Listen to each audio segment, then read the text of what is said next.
దీన్ని బాధగా ఎందుకు అనుకుంటున్నావు? ప్రేమగా అనుకోవచ్చు. ఎలా అనుకుంటానండి? మీరు గొప్పవాళ్ళు. గోపి, ప్రేమకి గొప్ప పేద రంగు రూపు వయస్సు అనేవి అడ్డు కాదు. ఈ భూమి మీద ఎప్పుడు ఎవరికి ఎలా ప్రేమ పుడుతుందో ఎవ్వరికీ తెలియదు. నాకు అర్థమైంది ఏంటంటే, నాకు నీ మీద ప్రేమ ఉంది గాని నీకు నా మీద ప్రేమ లేదు. అవునండి. అందుకే నీలో ప్రేమ పుట్టించడానికి నీకొక మంచి గిఫ్ట్ తెచ్చాను. గిఫ్టా?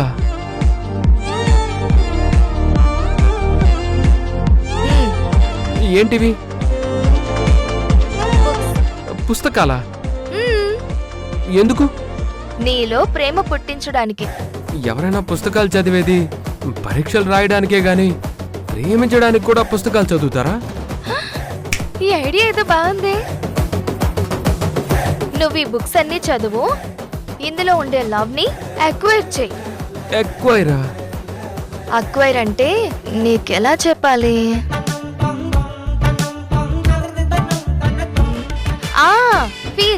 ఫీల్ అవ్వు. ఫీల్ అవుతున్నానండి. నేననేది లవ్ని ఫీల్ అవ్వు అని. తప్పదంటారా? తప్పదు. సర్లేండి, చదువుతాను. జస్ట్ చదువుతాను అంటే సరిపోదు. నువ్వు చదివేవా లేదా అనేది చెక్ చేయడానికి నువ్వు అన్నట్టు ఎగ్జామ్ పెడతా. అంటే పరీక్ష? ఎగ్జాక్ట్లీ. ఈ ఐడియా నేనే ఇచ్చాను కదా? అవును. నాకు నేనే బాగా కాల్చి వాత పెట్టుకున్నాను.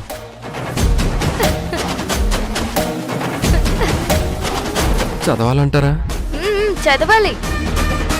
పరీక్ష ఉంటుందా? ఉంటుంది. చదువుతాను మేడం. Good luck Gopi. నీకు మార్క్స్ డిస్టింక్షన్ లో రావాలి. అంటే బాగా రావాలా? వావ్ గోపి, నీకు ఇంగ్లీష్ పర్ఫెక్ట్ గా అర్థమవుతుంది. జీవితం అర్థం కాని వాడికి కనీసం అదన్నా అర్థం కావాలిగా.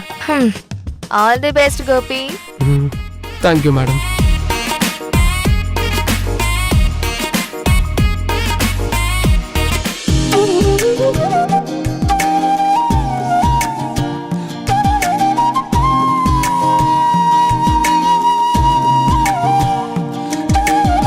ఆ బుక్స్ చదివితే గోపికి తన పాస్ట్ లవ్ గుర్తుకొస్తుంది. అదే గుర్తొస్తే తన గతం కూడా గుర్తు రావచ్చు.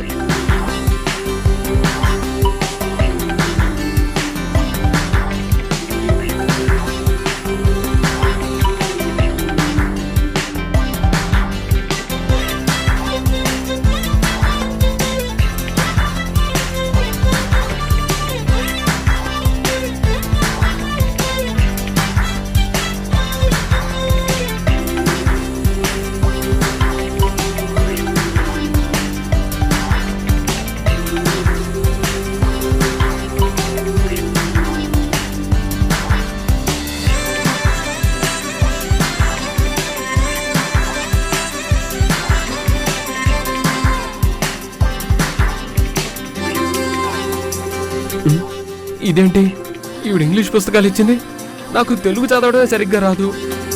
ఇప్పుడు ఎలా? వద్దులే, ఇప్పుడు ఈవిడికి ఈ విషయం చెప్తే మళ్ళీ దానికి ఏదో ఒక లంకి పెడుతుంది.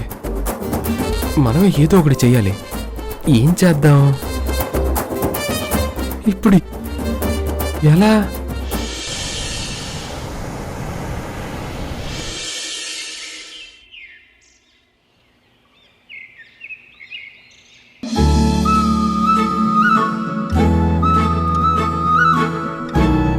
తారా మేడం, తారా మేడం,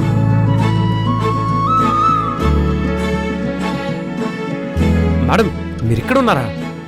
మీకోసం వెతుకుతున్నాను.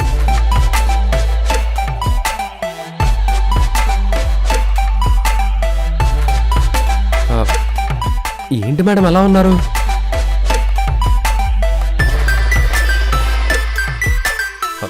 మేడం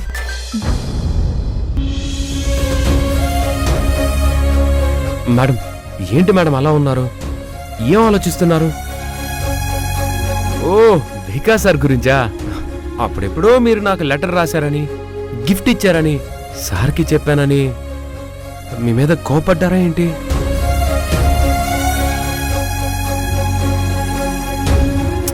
అసలు తప్పంతా నాదే మేడం. సృజన మేడం ఇదంతా చేస్తున్నారని తెలియక అనవసరంగా మీ మీద కోపడ్డాను. వికాస్ గారికి ఫోన్ చేసి మరీ చెప్పాను. నన్ను క్షమించండి. మీరు అలా దిగులుగా ఉండకండి మేడం, నాకు చాలా బాధేస్తుంది. కావాలంటే చెప్పండి, ఇప్పుడే వికాస్ సార్కి ఫోన్ చేసి ఇదంతా చేసింది తారా గారు కాదు, సృజన గారు, తారా గారు దేవత, మీరిద్దరూ బాగుండాలి, అన్యోన్యంగా ఉండాలి అని చెప్తాను. ఓకే? అవసరం లేదు, నేను ఆల్రెడీ చెప్పేశాను. చెప్పేశారా? పోన్లేండి, ఓ పని అయితే అయిపోయింది.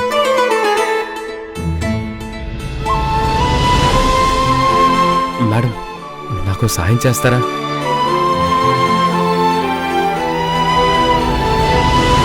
ఏంటి? ఇవిగోండి, ఈ పుస్తకాలన్నీ సృజన గారు నాకిచ్చి వీటిని చదివి అర్థం చేసుకొని ఆవిడికి అర్థమయ్యేలా చెప్పమన్నారు.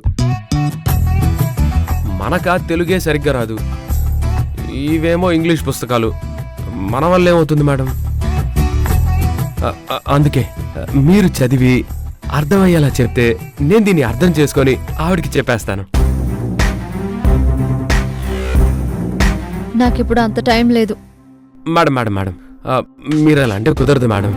మీరే నాకు దిక్కు మొక్కు అన్నీ. మీరు కాదంటే నా పని అయిపోతుంది మేడం. కుదరదన్నానా? కుదుర్చుకోండి మేడం, మీకు దండం పెడతాను. మేడం, నాకు మీరు తప్ప ఇంకెవరున్నారు చెప్పండి?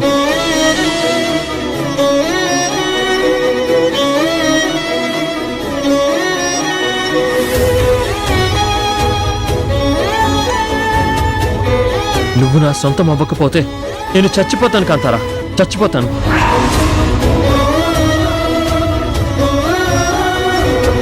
అసలైతే శ్రీకర్ సార్నే అడిగేవాడిని. ఇప్పుడు ఆయన గారు ఆ ఇంటి చుట్టం, అడిగితే బాగుండదు.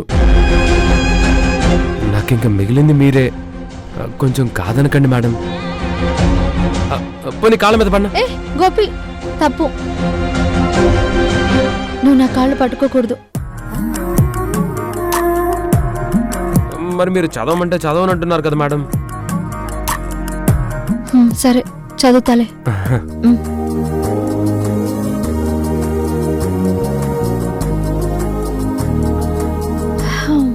If you are in search of the world, just close your eyes and think for a minute whom you are loving the most. Hope you found your world. If you are in search of the world, just close your eyes and think for a minute about whom you are loving the most. Hope you found your world. ఒక్క నిమిషం madam. And news కి స్వాగతం. వార్తలు చదువుతుంది మీ తారా, వింటున్నవారు గోపి అన్నట్టుంది madam.